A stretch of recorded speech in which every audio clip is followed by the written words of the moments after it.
We begin the source with one of our regular guests today. Michele O'Keefe is the Director of Athletics and Student Engagement at Niagara College. Michele, some big successes in athletics with the college last year. Can we start by going over some of them? I know curling. Absolutely. We had the curling team in here, the ladies curlers. Yeah, the curlers did so well. Our ladies curlers finished second in Ontario and second in the country.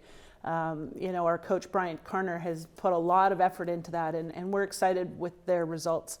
The challenge that you have at a college level is that the students' programs don't tend to be more than 2 or 3 years long. That was one of my topics for today that I wanted to get to. So you're jumping ahead of us here. But Sorry. But let's go there because, Yeah. Your typical university program is 4 years, and sometimes people take 5 years to do that 4 years. Yep. And in a college program, it might be 2 or 3 years.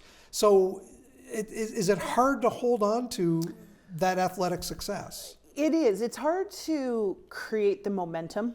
What we've been finding is that students will come in and take a program, and then they'll take a second program to complement. Right. So I know a couple of the guys this year who have graduated from the broadcast program who are coming back to take a PR program next year. Something to complement. And that's the great thing about Niagara College is we have a lot of post-grad certs that you come in for 1 year and you can add on to whatever your diploma already is. And that's kind of unique because, again, when you look at the university factor, I don't think people will do a 4-year degree and then say, oh, well, I'll do 1 more year. Sometimes they do. We have a post-grad in exercise science, which a lot of university grads will take. Right. They'll finish kinesiology or something like that, and then they'll come over and take the exercise science in sport performance. So it's very specialized. I mean, a lot of people don't even realize we have all the high-performance equipment in our athletics area, the VO2 max and all the testing equipment. And it's kind of neat that our students know how to use it. Right.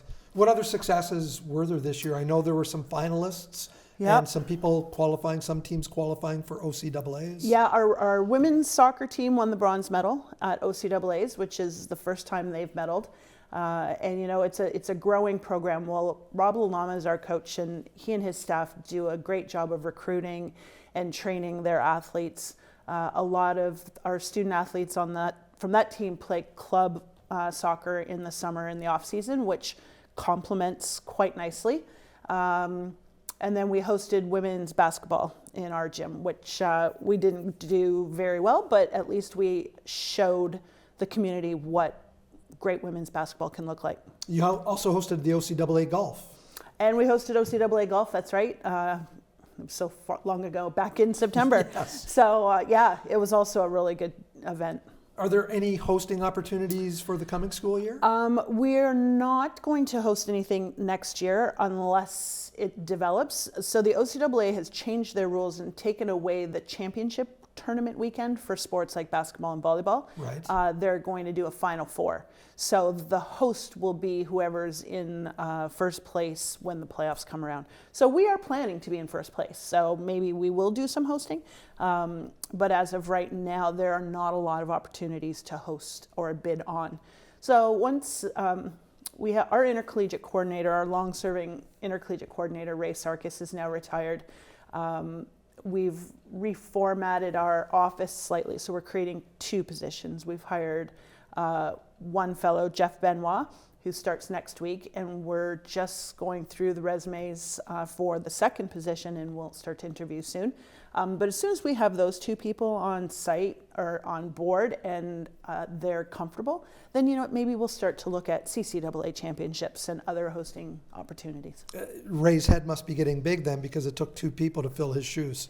Do you know what? Ray did that job for a long time, and we also had an events and communication person, and she left because she found she was getting burned out by all the game day presentations. Right. So we thought, you know what, let's combine those 2 positions and then split the sports and hire 2.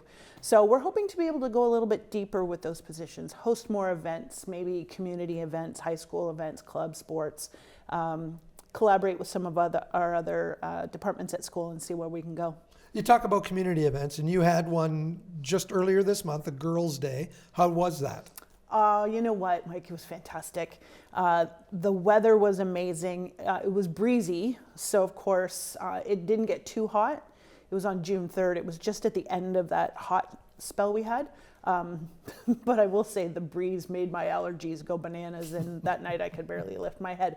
But we had the same amount of girls as we did last year. We had about 175 girls. Fantastic delivery. We had people involved that were never involved before. They couldn't believe that we pulled this off.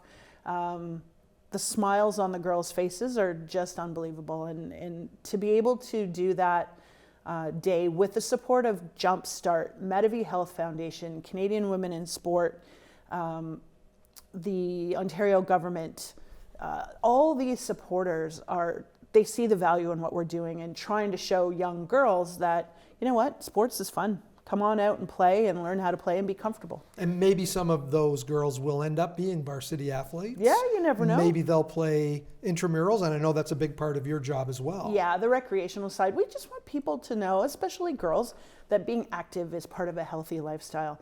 We even have our hairstyling students come out and show the girls how to do their hair if they're playing sports. And it was especially because it was so windy, they all had French braids. So they're all thrilled. They're all running around. They have a hot dog at the end of the day, and they go home with a tennis racket or a basketball or something, and it was really special. What do the teams and the individual sports look like for next year? I know high school kids are looking forward to begin their post-secondary. Do you have some great athletes coming in? Yeah, the recruiting has been quite strong. We've been posting on social, and they're coming from local schools, but they're also coming from around Ontario and around Canada. We've got some good height coming in on the women's basketball team, and men's volleyball has done really well. They've all done quite well. It looks quite strong. We're looking, I keep telling my coaches, you have to plan for success. It doesn't happen accidentally, especially if you want sustainable success. So I have all the confidence in the world that they've done their recruiting properly, and then we'll see where it takes us in the fall. Well, we will follow that journey with you at our side. Thanks so much for coming in today. Oh, I appreciate your support.